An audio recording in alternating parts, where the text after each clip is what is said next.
अभी आपने देखा होगा कि राज्यसभा में समाजवादी पार्टी से सांसद रामजीलाल सुमन ने एक बयान दिया और उसके बाद से उनका विरोध हो रहा है। और विरोध करने वालों का ये कहना है कि रामजीलाल सुमन ने राणा सांगा का अपमान किया है, राणा सांगा का अपमान हिंदुओं का अपमान है।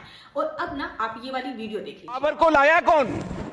बाबर को इब्राहिम लोदी को हराने के लिए राणा सांगा लाया था। तो मुसलमान तो बाबर की औलाद हैं और तुम गद्दार राणा सांगा की औलाद हो। ये हिंदुस्तान में तय हो जाना चाहिए। इस वीडियो में हम इस बयान के रिलीजियस और पॉलिटिकल मैटर में नहीं जाएंगे, हम हिस्ट्री को समझेंगे। तो सबसे पहले हम ये समझते हैं कि क्या सच में बाबर को राणा सांगा ने ही बुलाया था। इसको हम अलग अलग सोर्सेज से समझेंगे और फिर आप खुद डिसाइड करना कि क्या सच है। तो सबसे पहले हम बात करते हैं बाबर की आत्मकथा बाबरनामा की, जिसके अंग्रेजी भाषा में अनुवाद A.S. बेवरिज की बुक मैं यहाँ पर बात करूंगी, जिसमें बाबर ने ये लिखा है कि मेवाड़ के शासक महाराणा सांगा ने दिल्ली के सुल्तान इब्राहिम लोदी के विरुद्ध सहायता प्राप्त करने के लिए अपना एक दूत मेरे पास भेजा था और ये कहा था कि दिल्ली पर आपका अधिकार होगा और आगरा तक मेरे राज्य की सीमा होगी। तो बाबरनामा के अकॉर्डिंग तो ये बात हो गई कि महाराणा सांगा ने बाबर को भारत में बुलाया था।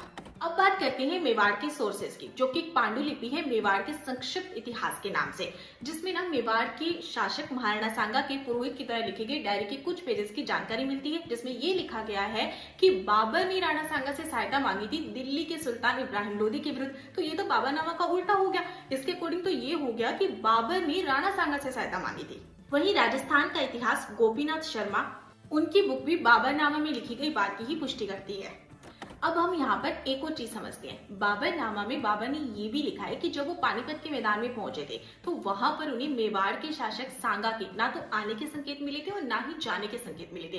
तो यहाँ पर ना बाबर महाराणा सांगा पर प्रतिज्ञा भंग आरोप लगाते हैं। प्रोफेसर रश ब्रुक विलियम ने भी अपनी बुक में ये लिखा है कि महाराणा सांगा ने बाबर के पास में अपना दूत भेजा था, लेकिन महाराणा सांगा बाबर की हेल्प के लिए नहीं आए थे।